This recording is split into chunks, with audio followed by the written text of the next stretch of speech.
Hello and welcome to another video. Today we're going to be continuing on with the TypeScript line 75 and we're going to be doing product of array except for itself.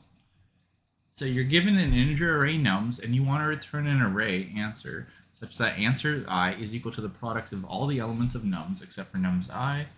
The product of any prefix or suffix of nums is guaranteed to fit into a 32-bit integer, and you must return an algorithm that runs in O of n time without using the division operation. So for example, for 1, 2, 3, 4, our answer should be, so if you think about it, with using division, you would just get like a total product here, right? This is like 24. And then you would just divide by whatever number you're on to get the product of everything but that number. So for the 1, it's just 24 over 1, which is 24. Then 24 over 2, which is 12. 24 over 3, which is 8. 24 over 4, which is 6. And for the next example, we get this.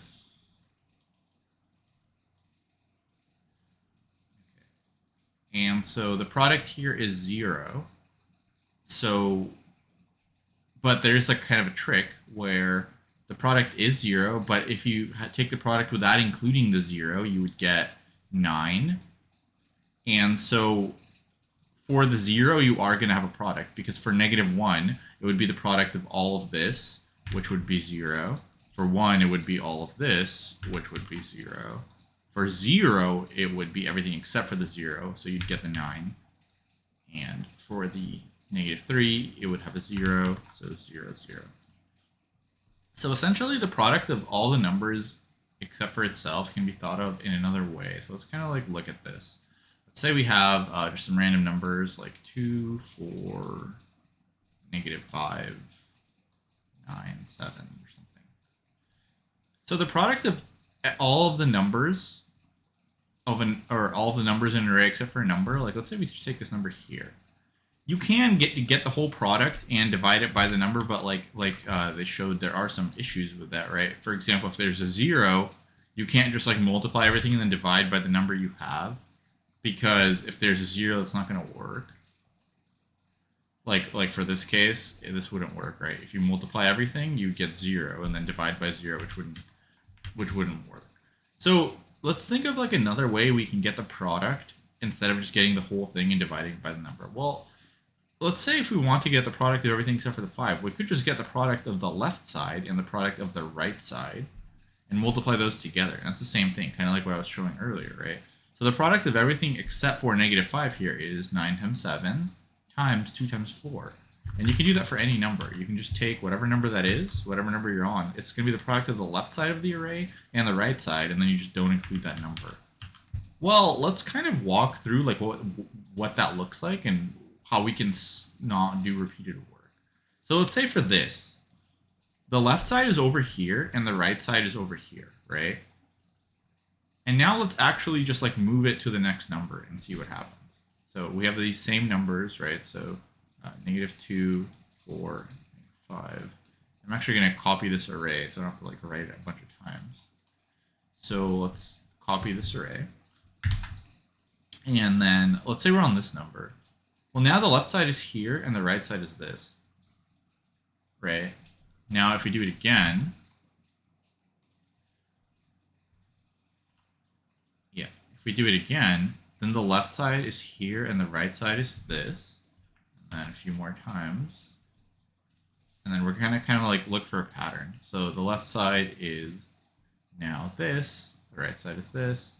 And then finally for the last one, the left side is this. So focusing strictly on the left side, if we just, you could see how like at first there is no left side, but then the left side is 1 number and then 2 numbers and then 3 numbers and then 4 numbers and then, so the left side kind of builds on itself, right? Like the left side, if we just go left side only, is first starts off as 1 here, just like a default, and then you multiply that by this number, right? Then you multiply that by this number, then you multiply that by this number, and then you multiply that by this number.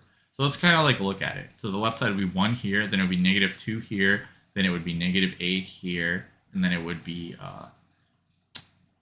40, and then it would be whatever.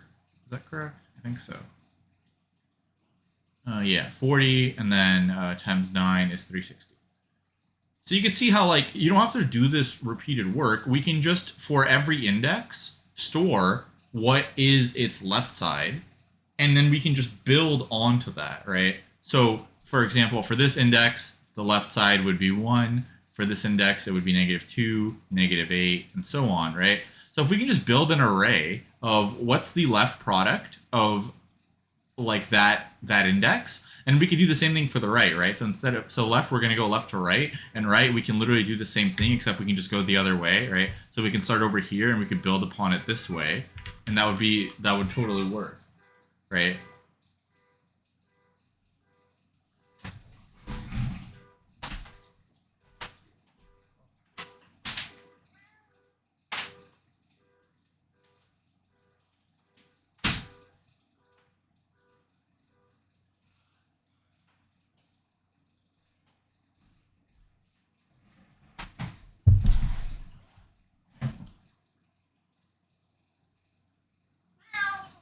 Round one, get up here.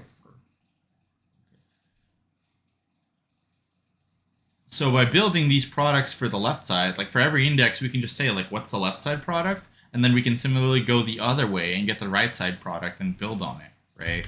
And then if for an index we have the left side and the right side product, we just have an array of the left side product and the right side product, then we can have the total product. So let's kind of like walk through how we would build these left side products really quickly. So let's say we're building the left side product. So our left side product for this array here starts at 1, right?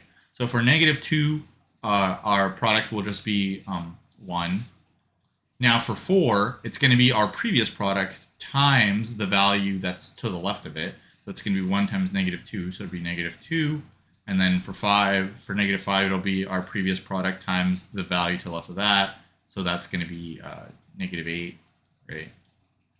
And then we have, for this one, we'll have 40. And then for this one, we will have 360. So this is like the left side products. And then we can kind of do the same thing going right to left. So right to left, we're going to start at the rightmost one. So here there's nothing on this right side, right? So we're going to have 1. And then we are just going to have our old. So it's literally just our old product times the last number that we've seen that we want to include. So for the 9, we want to include the 7, so we're going to have 7. And then for the 5, we're going to include the 9, so we have 63. And then we want to, for the 4, include the -5. So this is like -315, I think.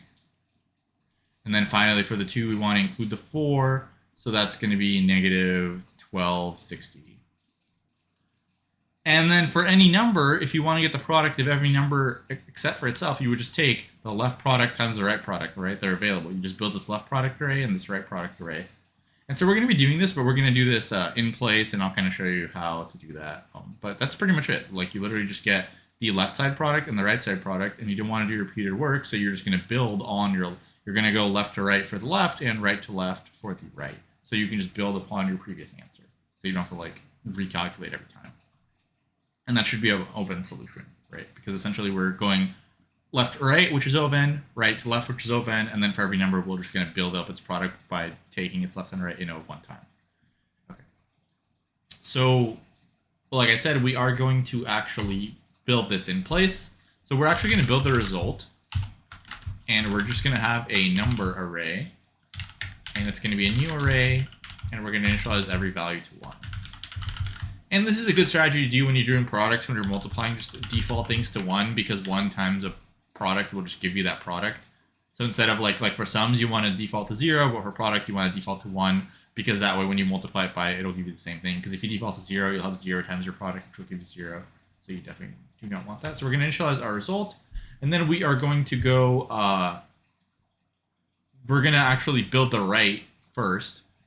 You could do it either way, but the reason we want to build the right first is because when we're building our result, we are going to be building our result left to right. So instead of building the left side, we're going to build the right side first. So for the right side, and we're going to build the right side and store it in the result. So for the right side, like I said, we want to go right to left, right? So we're going to say for let I equals nums length, And then if you want to think about like what value do you want to start at for the right, so remember the rightmost value in the picture, if we go right to left, it's just the right side is just going to be 1, so we don't need to take that value, right? So we need to start the second to last value because the right side is just going to be 1. So nums length minus 2, and then we're just going to be going backwards, so I is greater than or equal to 0, I minus minus. So we're going right to left to fill out this right array, but we're going to store it in the result, so we have all one space. So result I equals result I plus 1, right? Whatever the old value was times the right value there, I plus 1. So we're essentially building on the old value. So now we have the right side. Now, instead of storing the left in an array, we're actually going to build our result and our left value in place, right? We can just like store the left value as a variable while we build the result. We don't need an array for that, so we can do it in place. But if this is a little bit confusing, you can totally, instead of building this result array, you can totally build a left and a right array, and that looks a lot cleaner, which will be O of n space. So I would encourage you, if you're confused by this, to definitely just build that out first. Build out our right and a left array, and then for the result, just say result I equals left I times right I, and then refactor into this once you get that. Okay, so we're going to say left equals 1 as our default value for left, and then we're going to go from left to right to build out our left and our result. So let I equals 1, I is less than nums length, I plus plus.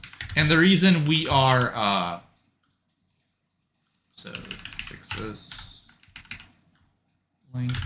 The reason we are starting at the first variable is the same thing, right? For the left, the first variable on the left is just 1.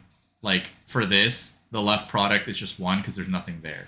So the product of every number except for this number is just the right side product times 1. So that's why whatever is here, this first number is never going to change whenever you build the right side.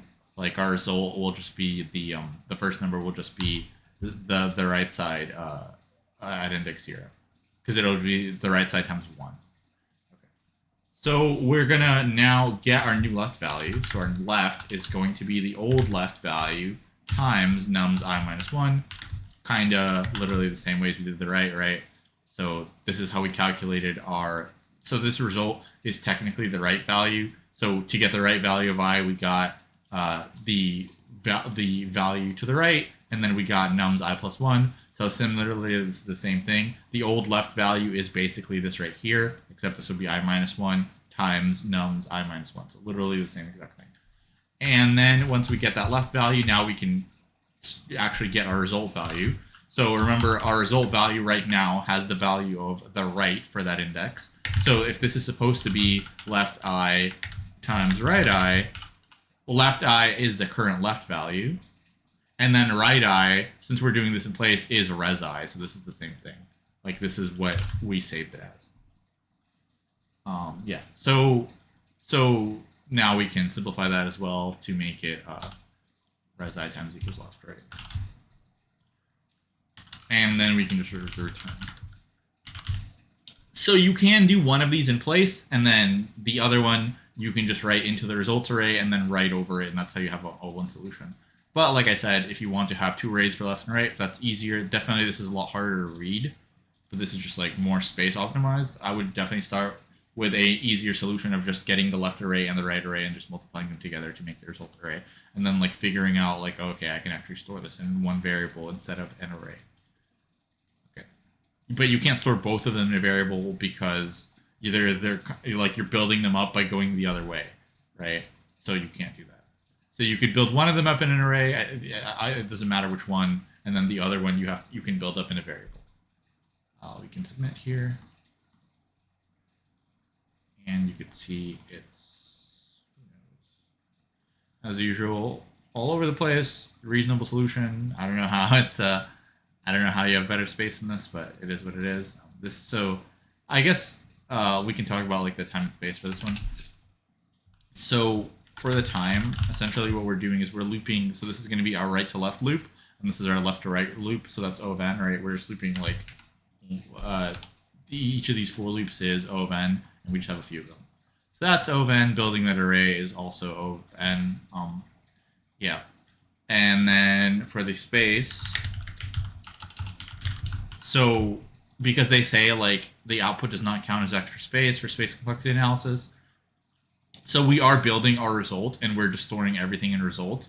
And then we're using left. We're only using a variable for left, so this will be O1 space. But if you made it with left and right array, it would be O10. And yeah, so that's gonna be all for this one. Kind of a weird one. I guess it's not super counterintuitive once you understand that like without using divide, you just have to get the left product and the right product. It's not too bad, and how to build up left products is also not too bad. Like it's pretty intuitive that you can just take the old one and multiply it by the old number and just keep building on that. It's reasonably intuitive. I think this in-space solution is a little bit less intuitive, but yeah. So that's gonna be all for this problem, and hopefully you liked it. And if you did, please like the video and subscribe to the channel. And I will see you in the next one. Thanks for watching.